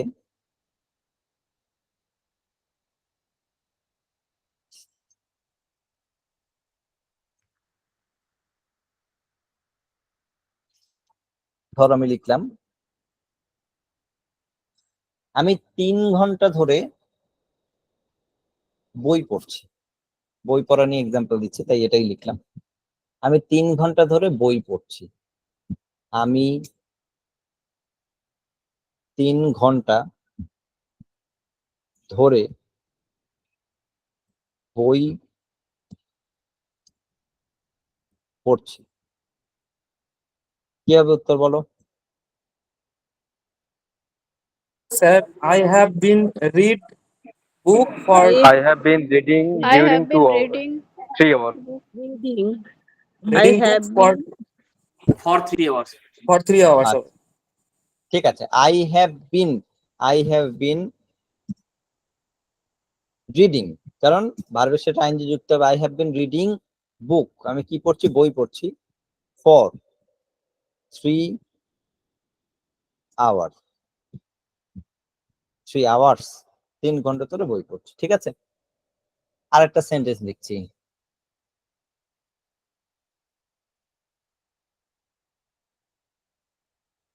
আমি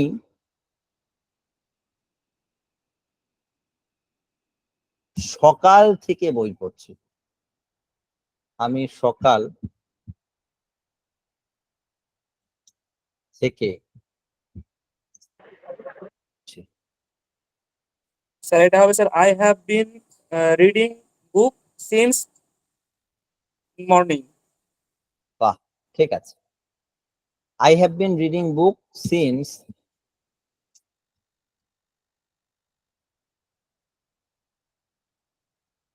morning। এবার একটুখানি তাকাও এটার দিকে, তাহলে বুঝতে পারবে। উপরে যে সেন্টেন্সটা ছিল এই সেন্টেন্সটাকে আমরা বলি হচ্ছে কি পিরিয়ড অফ টাইম। এটাকে আমরা বলছি পিরিয়ড অফ টাইম। এরকম বিষয়টা, পিরিয়ড কথার মানে হচ্ছে কি ব্যাপ্তি, সময়ের ব্যাপ্তি। আমি বলেছি আমি 3 ঘন্টা ধরে বই পড়ছি, 3 ঘন্টার মধ্যে ঠিক কখন শুরু করেছি আমি জানি না, কিন্তু এখানেও আমি বলছি সকাল থেকে বই পড়ছি, কিন্তু সকালটা একটা পয়েন্ট, কারণ সকাল বিকেল দুপুর এগুলো একটা পয়েন্ট, তাহলে এটাকে আমরা বলছি পয়েন্ট অফ টাইম। ঠিক আছে, পরের সেন্টেন্সটা যদি কোনো সেন্টেন্সে পিরিয়ড অফ টাইম বোঝায় তাহলে সেক্ষেত্রে ফর হবে, এই যে ফর হয়েছে। আর কোন সেন্টেন্সে যদি পয়েন্ট অফ টাইম বোঝায় তাহলে সিন্স হবে। যেমন আমি এখানে যদি বলতাম আমি সকাল 9টা থেকে বই পড়ছি, বা আমি 9টা থেকে বই পড়ছি, সেক্ষেত্রে কিন্তু সিন্সই হতো, কারণ 9টাটা একটা পয়েন্ট। তাহলে এই ক্ষেত্রে এই ফ্রম এবং ফর এবং সিন্স এই কথা দুটো হয়, এবং সেটা পয়েন্ট অফ টাইম আর পয়েন্ট অফ টাইম এবং হচ্ছে আর একটা হচ্ছে কি পিরিয়ড অফ টাইম, এই অর্থে বোঝায়। আশা করি এই বিষয়টা তোমাদের মাথায় ঢুকেছে। একটা পয়েন্ট অফ টাইম বোঝাবে, একটা পিরিয়ড অফ টাইমকে ডিনোট করবে। ঠিক আছে, বুঝতে পারলে? হ্যাঁ স্যার, হ্যাঁ স্যার। এবার কোন সেন্টেন্স যদি এরকম দিয়ে দেয় যে এর মধ্যে কি ভুল আছে, ধরো এরকম দিল I have been reading book for morning, তা সেক্ষেত্রেও কিন্তু তোমাকে খুঁজে বের করতে হবে পরীক্ষার সময় যে এর মধ্যে ঠিক ভুল কোনটা আছে। ওকে, আচ্ছা স্যার, এখানে বুকের আগে দা হবে না? সে বসাতেই পারো, ওটা তো নির্দিষ্ট করে বলছি যেহেতু দা বসাতেই পারো, ওটা আমি আর বসালাম না। দা বসালেও যা হবে, না বসালেও তাই হবে। ঠিক আছে, আচ্ছা স্যার, ঠিক আছে। আচ্ছা, এবার আমি এই সেন্টেন্সটাকে নেগেটিভ সেন্টেন্স বানাবো। উপর সেন্টেন্সটা কি বানাই, যে আমি 3 ঘন্টা ধরে বই পড়ছি না, কি হবে উত্তর? I have not been reading. I have Been not না, এখানে Not নটটা been. বসবে। প্রথমে যে বলছিল সে ঠিকই বলেছিল, I have not been reading book, I have not been reading book, I have not been reading book for 3 hours. ঠিক আছে, এটা একটু দেখে নাও, নটটা কিন্তু হ্যাভ এবং বিন এর মাঝখানে বসবে। যদি তুমি এরকম লেখো I have been not reading, তাহলে কিন্তু হবে না। ঠিক আছে, এই সেন্টেন্সটাকে যদি প্রশ্ন বানাই, আমি কি 3 ঘন্টা ধরে বই পড়ছি, এটা হবে। Have I not been? আমি বলিনি আমি কি 3 ঘন্টা ধরে বই পড়ছি না, এটা বলিনি। আমি কি 3 ঘন্টা ধরে বই পড়ছি, এটা বলো। Have I Have been I been reading reading? book for 3 hours? আচ্ছা, হ্যাভ আই বিন রিডিং, ঠিক আছে, দেখি একটু লিখে। সবার প্রথমে তো হ্যাভ আসবেই, এটা জানো। তাহলে হ্যাভ আই, তারপরে আই বসবে।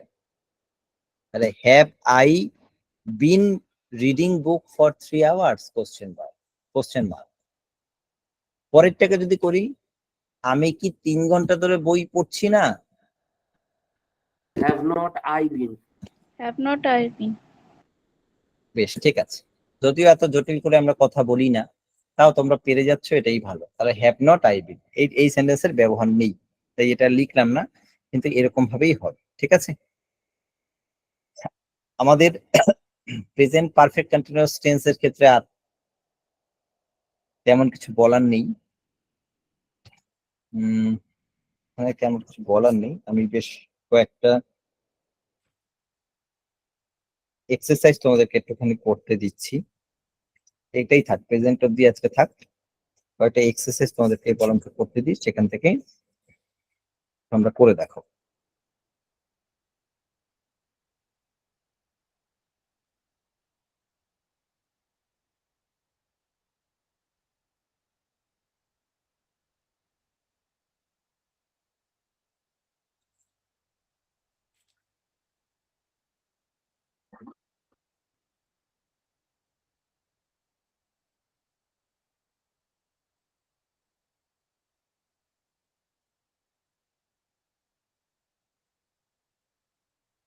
শুনতে পাচ্ছ কথা? হ্যাঁ। হ্যাঁ হ্যাঁ স্যার। স্যার। ঠিক আছে, খাতা নাও প্রত্যেকে।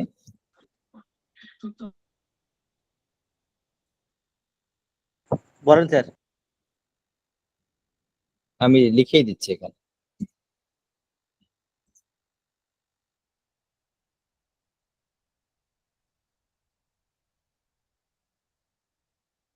লিখিয়ে দিচ্ছি, 1 মিনিট।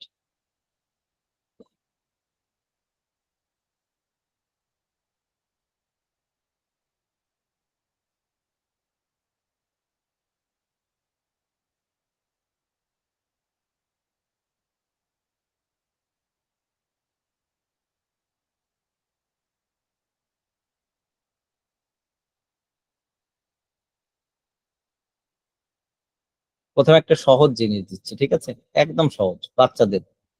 জানি না তোমাদের আসবে কিনা, আর মানে আসলে আসবে না আসলে না, আমি জাস্ট সহজ জিনিস দিচ্ছি। এখানে দেখো 10টা সেন্টেন্স আছে।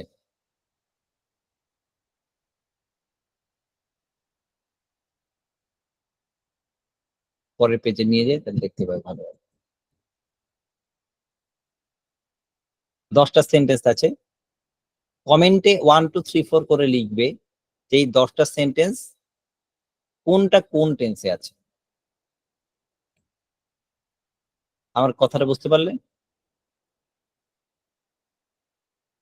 একটু রেসপন্স করতে হবে, শুনতে পাচ্ছি না। হ্যাঁ স্যার, হ্যাঁ স্যার। হ্যাঁ স্যার, বুঝতে পেরেছি। এখানে 10টা সেন্টেন্স আছে, কমেন্টে 1 2 3 4 করে 10 অব্দি লিখবে কোনটা কোন টেন্সে আছে, লেখো।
হয়ে গেছে?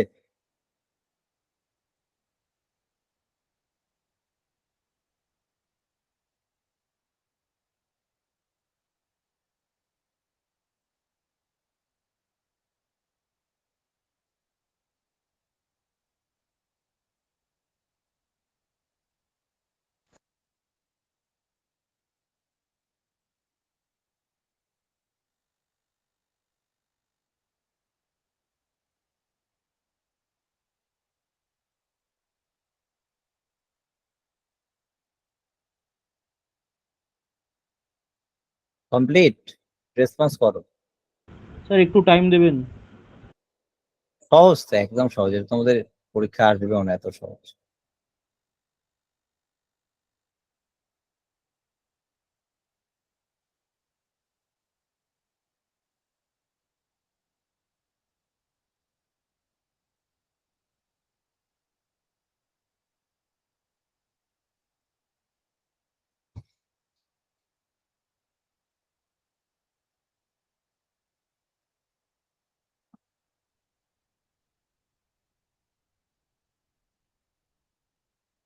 স্যার এখানে সবগুলো কি প্রেজেন্ট টেন্সে আছে? না, ঠিক আছে স্যার।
স্যার সবগুলো করে দিয়েছে দেখেন।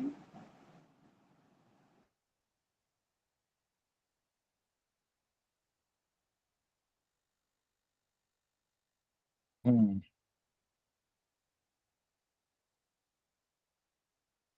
বাহ। Damon drinks coffee every morning. Simple present.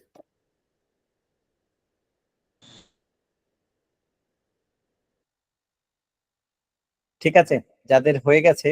আচ্ছা, যেটা করেছো ওখানে,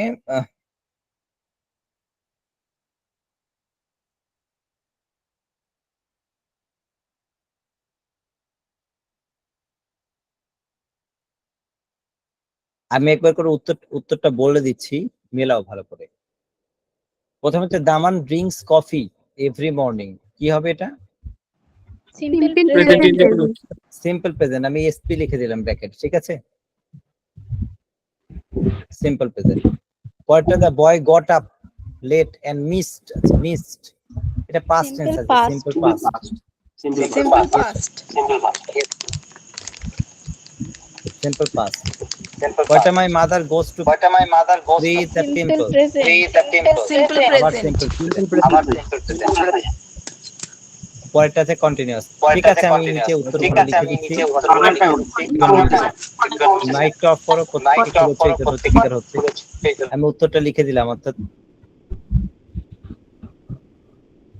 উত্তরটা আমি লিখে দিচ্ছি তাহলে।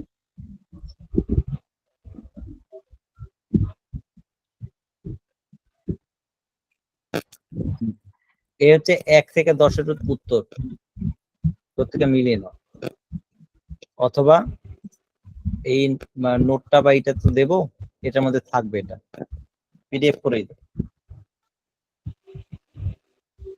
এটা মিলিয়ে নেবে এবং তারপরে একটা ইম্পর্টেন্ট বিষয় করো, এটা একটুখানি করো। তোমাদের আগেরটা পরীক্ষায় আসবেও না, এইটা একটুখানি কঠিন আছে। এখানে কি হচ্ছে, সঠিক ফর্মটা বসাতে হবে। তোমরা শুধু উত্তর লেখো 1 থেকে 9 অবধি। Ashok fell off the ladder when he dash the roof is mending, was mending না mended, কোনটা হবে? শুধু সঠিক উত্তরটা তোমরা 1 2 3 করে নিও, হয়ে গেলে জানো।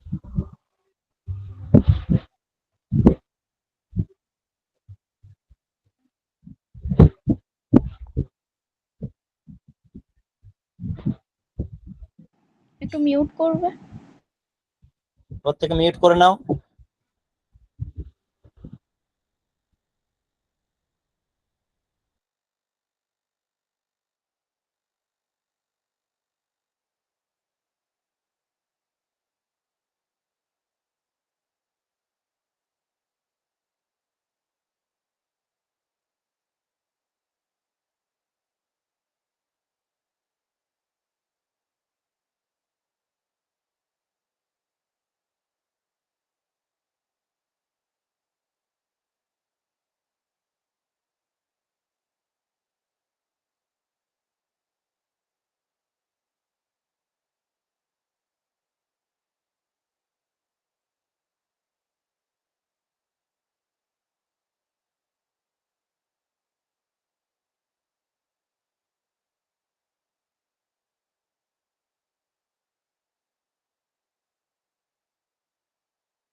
হয়ে গেছে স্যার।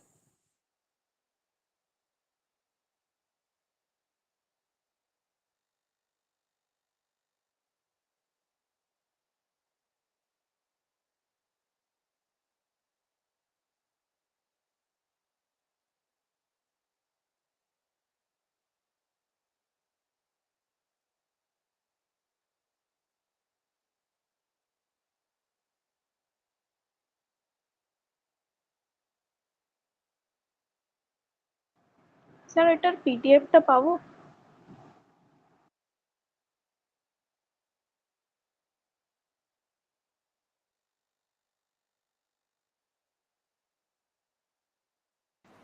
হ্যাঁ, পিডিএফটা ক্লাসের শেষেই দিয়ে দিচ্ছি। প্রত্যেকে কিন্তু সঙ্গে থাকো, আমি উত্তরগুলো বলে দিচ্ছি, তারপরে দুটি ইম্পর্টেন্ট কথা আছে, তারপরে তোমরা লিখতে করো। সবার প্রথমে আছে Ashok fell off the ladder when dash the roof. Ashok নিচে পড়ে গেছে যখন সে ছাদে উঠছিল। তার মানে উঠছিল হবে নিশ্চয়ই, তাহলে কি হবে এটা? Mended. উঠছিল। Was mending. Was mending. ওয়াজ কেন হবে বলতো? কারণ এখানে আছে ফল এর পাস্ট টেন্স ফেল আছে। Fail off আছে। হ্যাঁ, বাহ, ফেল অফ আছে, ভেরি গুড। তাহলে এটা যদি, এই জন্য এটা পাস্ট টেন্সে আছে, তাহলে এটা যদি পাস্ট টেন্স হয় নিশ্চয়ই এটার যেটা ভার্ব হবে সেটাও পাস্ট টেন্স হবে। তাহলে ওয়াজ, এই যে মেন্ডিং, এটা হচ্ছে উত্তর হবে, was mending. Next, I dash something burning. আমি কিছুটা স্মেল করেছিলাম, কিছুটা একটা পুড়ছে। Smell. কি হবে? I smell. এটা সিম্পল পাস্ট টেন্স, এই সিম্পল প্রেজেন্ট টেন্সেই হবে। আই স্মেল, কিছু একটা পুড়ছে, কারণ এটা প্রেজেন্ট কন্টিনিউয়াস আছে, বার্নিং। আমি কিছুটা জিনিস পুড়তে গন্ধ অনুভব করেছিলাম। 3 নম্বর হচ্ছে look the sun dash Rises. Over hills. Rises. Rises তো ওঠে, কিন্তু এখানে দেখতে বলেছে যে is rising. দেখো উদিত তাহলে হচ্ছে, is rising. উদিত হচ্ছে, উঠছে। হ্যাঁ, is rising. হ্যাঁ, ইজ রাইট, ঠিক আছে। সেন্সটা বোঝো সেন্টেন্সটা, তাহলেই পেরে যাবে। She dash unconscious since 4 o'clock। Has been. Has কি হবে? been. Has সহজ। been. Has been. হ্যাঁ, হ্যাজ বিন, ঠিক আছে। একটু আগেই দেখালাম, এবং সিন্স কথা যখনই আছে এটা বুঝে যাবে যেটা প্রেজেন্ট পারফেক্ট টেন্স হবে। He used to visit us every week but he dash, কি হবে? Rarely comes. হ্যাঁ, কারণ Really comes. কারণ এটা সিম্পল প্রেজেন্ট টেন্সে আছে, এই যে ইউজড মানেই কোন একটা অভ্যাস বোঝাচ্ছে, তাহলে রিয়েলি কামস হবে present tense. I dash him since, এখানে আবার সিন্স আছে, কি হবে? haven't seen Have বাহ, not I seen. Have not seen, ঠিক আছে। haven't seen হ্যাঁ, ঠিক আছে, আই হ্যাভেন্ট সিন, এটাই হবে। We dash breakfast an hour ago. Finished. Finish, আমরা শেষ করে ফেলেছি। উই ফিনিশড, এইটা হবে প্রথমেরটা, ফিনিশড। পরেরটা, she jumped off the bus while it. Already started. had while started. It jumped আছে, এটা পাস্ট টেন্স আছে, পরেরটাও পাস্ট টেন্স Had হবে। already. Had already started. Had already started. I Had dash past কি হবে? tense হবে। I dash from an hour and when সারেন, এই যে স্টার্টেড, এটাও পাস্ট টেন্স আছে, তাহলে had এখানে been working past tense Had হবে। been. Had been walking, had been working Had been. Had been walking হবে কন্টিনিউয়াস টেন্স আছে, ঠিক আছে। আমি প্রত্যেকটা উত্তর মার্ক করে দিলাম, এটাকেও সেভ করে নিলাম, এবং এটা একটা পিডিএফ করে তোমাদেরকে দিয়ে দিচ্ছি। সেটা past continuous না পাস্ট last এর কন্টিনিউয়াস, এখানে সব টেন্সে নিয়ে মেলানো ছিল, যে হ্যাঁ স্যার যেটুকু শিখিয়েছি সেটুকু Past শুধু- perfect continuous না স্যার, had been বলেছে। হ্যাঁ, অবশ্যই। টেন্স 1 বলে নোটটা দিলাম, 1 এর মধ্যে এগুলো আছে।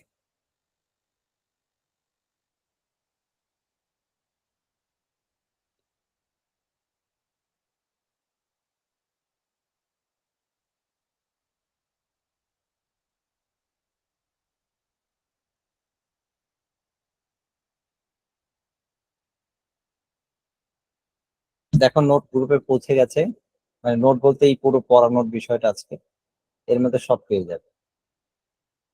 বিষয় হচ্ছে তোমাদের তো একটা গ্রুপ ডিসকাশন, স্টাডি ডিসকাশন বলে একটি গ্রুপ খুলে দেওয়া হয়েছে, অনেক স্টুডেন্টই থাকবে, আর অনেকেই জয়েন করবে। আমি তোমাদের মধ্যে 1-2 জন সিনসিয়ার ছেলে মেয়েকে পরবর্তীকালে অ্যাডমিনও করে দেবো, কারণ সবসময় আমার পক্ষে দেখা তো সম্ভব নয়। তোমরা একটা কাজ করো, এটা তখনই গ্রুপটা সার্থক হবে, আমি আগেই বলেছি তোমরাও গ্রুপ ক্রিয়েট করেছো হয়তো, আমি জানি, কিন্তু সেগুলো লাভজনক কিছু হবে না। একটা গ্রুপেই সঠিকভাবে অ্যাক্টিভ থাকো, এবং যেটা বলছি সেটা মন দিয়ে শোনো। সেটা হচ্ছে, যদি প্রত্যেকে টার্গেট রাখো যে আমি প্রতিদিন একটা করে একটু আনকমন প্রশ্ন মানে যে প্রশ্নটা ইম্পর্টেন্ট বলে আমার মনে হচ্ছে। এবার তুমি সেটা পড়তে পড়তেও পেতে পারো, আমাদের স্টাডি ম্যাট থেকেও পেতে পারো, আমাদের বই থেকেও পেতে পারো, বাইরে থেকেও পেতে পারো, যেখান থেকে ইচ্ছে। সেই প্রশ্নটা ওখানে যে পুল অপশন আছে, পুলে দিতে পারো। যেভাবে আমি একটা প্রশ্ন দিলাম একটু আগে, সবাই উত্তর দেবে এবং শেষে তুমি তার উত্তরটা দিয়ে দেবে। এবার তুমি যদি টার্গেট রাখো যে আমি সকালে প্রশ্নটা দেব, দুপুরে উত্তর দিয়ে দেবো বা বিকেলে উত্তর দেবো, সেটা তোমার বিষয়। যারা এটা করবে সিনসিয়ারলি, একসঙ্গে দুটো কাজ হচ্ছে। এক, অযাচিত কথা ওখানে হচ্ছে না। তুমি যদি শুধু উত্তর জানতে চাও তাহলে এক একজন এক একটা উত্তর ওখানে দেবে, 1000টা উত্তর দেবে এবং তুমি নিজেই সঠিক উত্তরটা ভুলে যাবে, কারণ কনফিউজড হয়ে যাবে যে আদৌ কোনটা উত্তর। কি আমি ঠিক বলছি? হ্যাঁ স্যার। হ্যাঁ স্যার। কিন্তু পুল এর মাধ্যমে দিলে সেইটা থাকছে না, সঠিক উত্তরটাই।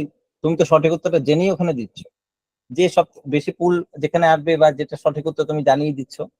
এতে ক্ষেত্রে তুমি নিজেই যেটা পড়েছো বা যেটা তুমি মনে রাখতে চাইছো সেটা তুমি এই লেখার মাধ্যমে মনে রাখতে পারবে। দেখবে যেটা যেটা তুমি পোস্ট করছো তোমার মনে থেকে যাবে অলরেডি। আর বাদ বাকিটা এটা শিখতে পারবে, যারা যারা গ্রুপে আছে প্রত্যেকে সেটা শিখতে পারবে। এবার যদি প্রত্যেকে একটা প্রশ্ন দাও অথবা দুদিনেও একটা প্রশ্ন দাও, তাতেও দেখবে এখানে 100 জনের উপর স্টুডেন্ট আছে, তাহলে দেখবে প্রতিদিনই অন্তত অনেক প্রশ্ন আলোচনা হচ্ছে। আর প্রতিদিন একটা করে দিতে 100টা প্রশ্ন প্রতিদিনই আলোচনা হচ্ছে। কিন্তু সিনসিয়ারলি এটা করতে হবে, পড়ার বাইরে কোনো কথা ওখানে কিন্তু বলা যাবে না, তাহলে কিন্তু সঙ্গে সঙ্গে রিমুভ হবে। আমি সেটা গ্রুপ জানিয়েছি, বারবার জানাবো। তাহলে প্রত্যেকে একটা করে প্রশ্ন যে কোনো সাবজেক্টে টেট রিলেটেড। স্যার তাহলে সবাই আমরা পল ক্রিয়েট করতে পারি? হ্যাঁ, তাহলে আপনি পল ক্রিয়েট করার পারমিশন দিচ্ছেন গ্রুপে? ওটা তো সবারই, ওটা তো ওপেন গ্রুপ, সবাই কল Okay, sir. ওখানে হ্যাঁ, সবাই হ্যাঁ। কথা বলতে পারবে।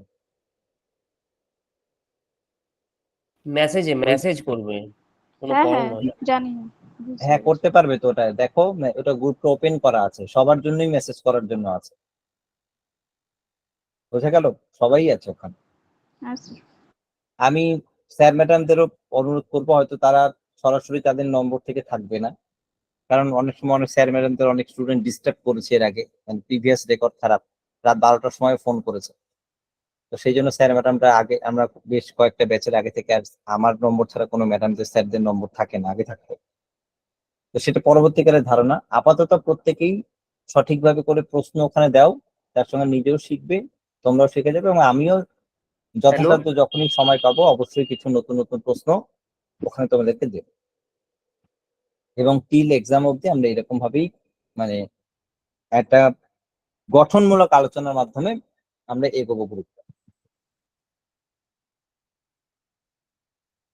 স্টুডেন্ট আছে সমস্ত গ্রুপ বলতে অনলি ফর আমাদের পেইড গ্রুপের স্টুডেন্ট আছে, কোনো ফ্রি স্টুডেন্ট নেই।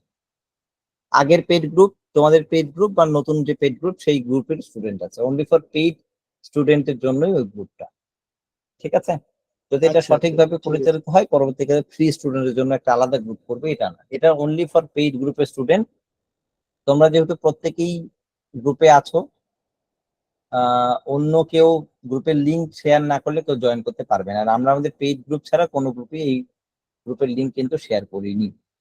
যাই হোক, আলটিমেটলি বিষয়টা পড়াটা তোমার কাছে। প্রত্যেকে একটা করে গঠনমূলক প্রশ্ন ওখানে দাও, প্রশ্নই আলোচনা হবে। তা বলে কোন একটা বই থেকে ছবি তুলে দিয়ে দিলাম, কোন একটা অঙ্ক থেকে ছবি তুলে দিয়ে দিলাম, ওরকম দিয়ে কিন্তু খুব একটা লাভ কিছু হয় না। তাতে অনেক ভুলে ভর্তি থাকে এবং একটা সময় ছেলেমেয়েরা দেখেও না, পাত্তাও দেয়। তার থেকে সব থেকে ভালো একটা করে প্রশ্ন দেওয়া।